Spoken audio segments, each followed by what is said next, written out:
അതുമായി ബന്ധപ്പെട്ട് പാർട്ടിയുടെ നിലപാട് പാർട്ടി വ്യക്തമാക്കി കഴിഞ്ഞിട്ടുണ്ട്.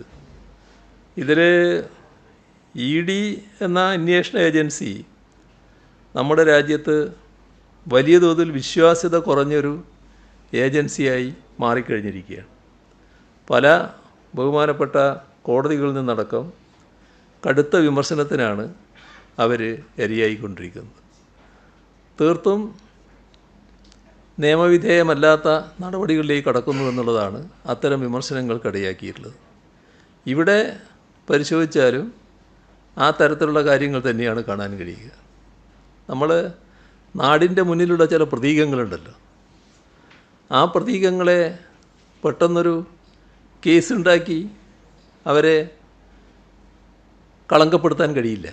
കളങ്കപ്പെടുത്താനാകുമോ എന്ന ശ്രമമാണ് രാഷ്ട്രീയമായി ചിലർ നടത്തുക. അതിൻ്റെ കൂടെ നിൽക്കാനാണ് ED ഇപ്പോൾ തയ്യാറായിട്ടുള്ളതെന്നാണ് തോന്നുന്നത്.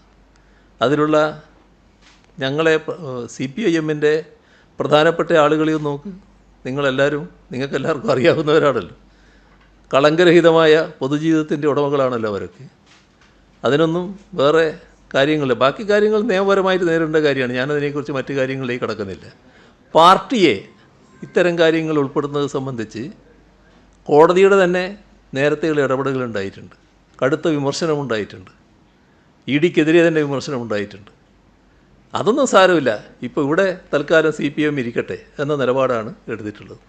അപ്പോൾ അത്തരം കാര്യങ്ങൾ നമ്മൾ മനസ്സിലാക്കി പോകണമെന്ന് മാത്രമേ ഉള്ളൂ.